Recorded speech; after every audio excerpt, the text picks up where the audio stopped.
আজকে আমরা গিয়েছিলাম মালয়েশিয়ার বিখ্যাত পুত্রাজায়া মসজিদে। সেখান থেকে আমরা টুইন টাওয়ার দেখতে গিয়েছিলাম। সেখানে গিয়ে কখনোই ভাবতে পারি না যে আমাদের সবার পছন্দের অভিনেত্রীর সাথে দেখা হয়ে যাবে। আসসালামু আলাইকুম, কেমন আছেন সবাই? আশা করছি সবাই ভালো আছেন। আমরাও আলহামদুলিল্লাহ অনেক অনেক বেশি ভালো আছি। মালয়েশিয়াতে আমাদের 4 রাত 5 দিনের ট্যুর ছিল। তো আমরা একটা সময় ওয়েস্ট করি নেই। আমরা যতগুলা সময় ছিলাম সবগুলা সময়কে কাজে লাগিয়েছি। আর আমাদের এই ট্যুরটা সহজ হয়েছে তানবীরের কারণে।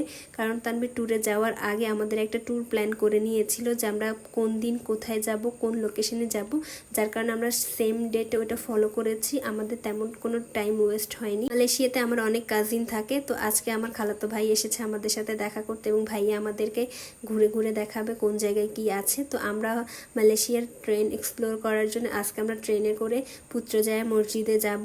বুকেট বিনতান থেকে টিকিট কাটার পরে, এটা হচ্ছে কয়েন সিস্টেম টিকিট, কোনো কার্ড না। টিকিট কাটার পরে হচ্ছে প্রায় 10-12টা স্টেশন চেঞ্জ করার পরেই হচ্ছে পুত্রজায়া মসজিদ এবং সেখানে হচ্ছে মালয়েশিয়ার পার্লামেন্ট, যেখানে আমরা অনেক সুন্দর সুন্দর ছবি তুলেছি, ভিডিও করেছি।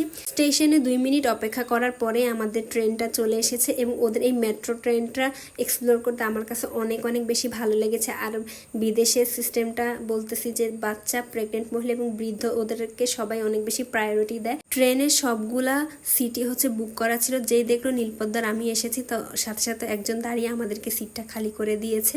তো আমি খুব এনজয় করতেছিলাম এবং আমার কাছে অনেক বেশি ভালো লাগতেছিল। নীলপদ্ম বারবার করে নামতে চাচ্ছে, ও এখানে হাঁটাহাঁটি করবে সেজন্য। আর ওদের সব থেকে বেশি ভালো লেগেছে ওদের সব জায়গায় হচ্ছে এসি। জাস্ট হচ্ছে মেইন রোড যেটা আমরা নর্মালি হাঁটি সেটা বাদে ওদের সব জায়গায় হচ্ছে এসি। বাস, গাড়ি, ক্যাব, এভরিথিংয়ে হচ্ছে এসি। স্টেশন থেকে নামার পরে আমরা একটা ক্যাব নিলাম। সেখান থেকে মাত্র 6 RM দিয়ে হচ্ছে পার্লামেন্ট এবং পুত্রজায়া মসজিদে যেতে হয়। দুইটাই হচ্ছে পাশাপাশি এবং মসজিদটা খুবই বেশি সুন্দর ছিল এবং এত ভালো লেগেছে আমার এই মসজিদটা এসে। এত অ্যাস্থেটিক ছিল, খুব ভালো লেগেছে। এক পাশে হচ্ছে পুত্রজায়া মসজিদ এবং অন্য পাশে হচ্ছে মালয়েশিয়ার পার্লামেন্ট। এই মসজিদের বিশেষত্ব আমার কাছে ভালো লেগেছে, আমরা যারা মুসলিম আছে তারা হচ্ছে হিজাব পরে ঢুকবো, আর যারা ফরেনার আছে বা এমনি ট্যুরিস্ট আছে তারা হচ্ছে এরকম লাল যে পোশাকটা দেখা যায় ওই পোশাকটা পরতে হবে। আর এই মসজিদে ঢোকার পরে মাথা থেকে কাপড় সরানো যাবে না। যদি দেখে আপনার মাথায় কাপড় নেই তখন আপনাকে সাথে সাথে হচ্ছে মাইকিং করবে এবং বলবে আপনার মাথায় কাপড় দিতে। তো এই জিনিসটা দেখে আমার অনেক বেশি ভালো লেগেছে। আর মসজিদটা বিশাল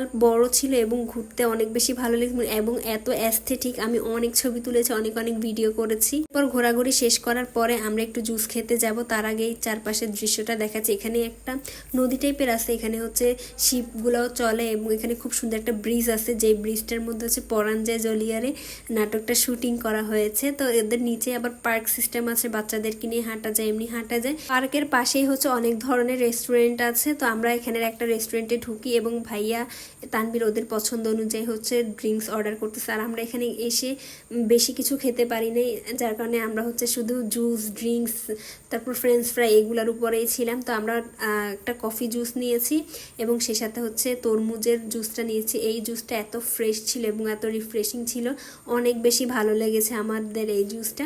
এরপর এখান থেকে আমরা আবার পার্লামেন্টের সামনে আসি, এইটাই হচ্ছে ওদের পার্লামেন্টটা। তো পার্লামেন্ট থেকে আমরা ছবি টবি তুলে দেন হচ্ছে আমরা টুইন টাওয়ারের সামনে চলে আসি। হঠাৎ করে দেখলাম ওয়েদারটা রোদ গরম, এর মধ্যে হচ্ছে বৃষ্টি শুরু হয়ে গিয়েছে। তো আমরা সাথে সাথে আসি, যদিও আমরা বৃষ্টি তেমন একটা পাইনি, তবে ওয়েদারটা একটু ডার্ক ডার্ক ছিল। এসে আমি হচ্ছে তো ভিডিও করতেছি আর আমি তো এটা দেখে অবাক, কারণ টুইন টাওয়ারটা এত বড়, নিচ থেকে আমি তাকাই তো পুরো মাথা উপরে করে ফেলা লাগে, এরকম একটা বড়। এবং অনেক মানুষ ছিল, সবাই ছবি তুলতেছে। আমরা প্লেসই ঠিকঠাক মতো পাচ্ছি না যে ছবি তুলবো, কারণ যেখানে যে সেখানে অনেক অনেক মানুষ এবং ঠিকঠাক মতো ছবি তুলতে পারতেছিলাম না। এরপর আমরা হচ্ছে টুইন টাওয়ারের এটার সামনের সাইডে চলে যাই, সেখানে আবার একটা পার্ক সিস্টেম ছিল এবং এটা এত সুন্দর, বাচ্চাদেরকে নিয়ে এসে নিরিবিলি এটা আপনি এনজয় করতে পারবেন। কিন্তু বৃষ্টি হওয়ার কারণে অনেক ভিজে গিয়েছিল, যাই আমি নীলপদ্মকে নামাইনি। এখানে এসে আমরা ছবি তুলছি, ভিডিও করছি। তো এখানে আসার পরপরই হচ্ছে পাকিস্তানের গুণী একজন অভিনেত্রীর সাথে আমাদের দেখা হয়ে যায়।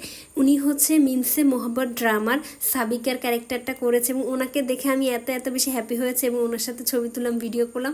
আমার কাছে মনে হয়েছে সেদিন যত জায়গায় আমরা ঘুরেছি তার থেকেও বেস্ট মোমেন্ট হয়েছে যে সাবিকার সাথে আমরা যখন দেখা করতে পেরেছি। আমার মনে হচ্ছে সারাদিনের ট্রিপটা বা আমাদের মালয়েশিয়ার ট্রিপটাই হচ্ছে পুরাটা আমি খুব এনজয় করেছি।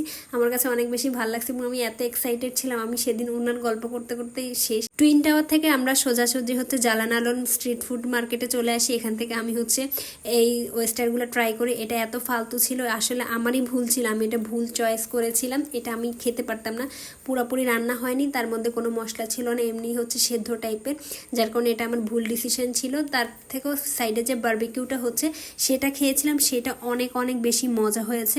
আর এখান থেকে যে আমরা বারবিকিউটা করতেছি এটা অর্ডার দিয়েছিলাম, পরে আমরা এটার এতটাই ফ্যান হয়ে গিয়েছিলাম, যতদিন ওইখানে ছিলাম আমরা এসেই হচ্ছে এগুলা খেয়েছি। এবং এক একটা বারবিকিউর প্রাইস হচ্ছে 10 RM করে। শেষে একটা জুস খেয়ে আমরা রুমের দিকে চলে যাই। তো আজকের ভিডিওটা আমি এখানেই শেষ করেছি। আশা করছি ভিডিওটা আপনাদের সবার কাছে ভালো লেগেছে। সবাই ভালো থাকবেন, সুস্থ থাকবেন। আল্লাহ হাফেজ।